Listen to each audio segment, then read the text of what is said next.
Now, let's find out more about the situation, the humanitarian situation inside Gaza, and speak to Juliette Touma now, who's the Global Director of Communications for the UN's Relief Agency for Palestinian Refugees, known as UNRWA. Juliette, thank you for joining us from Amman. The ceasefire deal, of course, also includes the delivery of much-needed humanitarian aid into Gaza. And I understand that you've been in Gaza. You were just in Gaza. What can you tell us about the current humanitarian situation there? How much aid has gone in these past 3 days?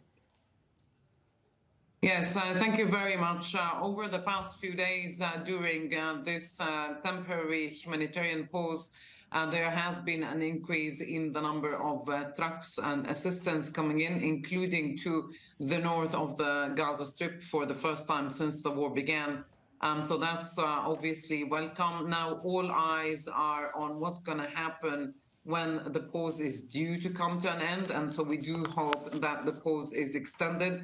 And at UNRWA, we have been calling for this pause to transform into a longer-term humanitarian ceasefire. Yeah, indeed, the hope is that the pause will be extended and that more aid will go in. 500 aid trucks, I understand, have gone in. Can you tell us about what's been distributed and whether it's reaching people everywhere across the Gaza Strip, whether those in the north or those in the south? It's certainly a breakthrough in comparison to what we've been having, which has been pretty much nothing. On average, we were getting 40 to 50 trucks. So having 200 trucks coming every day is a relief. It's very important. It includes food items, medicine, hygiene supplies, survival items that are very, very basic for any human being anywhere in the world. Look at everything is closed in Gaza. You drive around, it looks like a ghost town. And I was only in the southern parts. The shops are closed, the pharmacies are closed. And so while humanitarian assistance is absolutely fundamental, critical, life-saving, of course, that alone is not going to be enough in the medium to longer term. So what needs to happen is commercial supplies that need to come in support of the private sector so that it stands on its feet.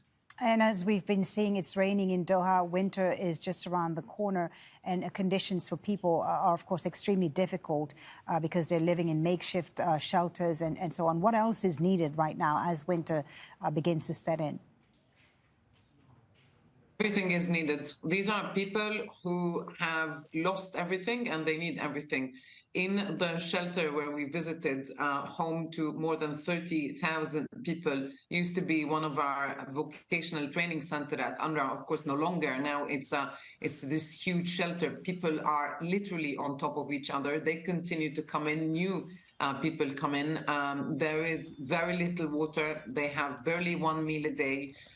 There's not enough supplies. The newcomers who have come in the past 10 days or a week, they don't even have mattresses. They have to sleep on the concrete in the shelter.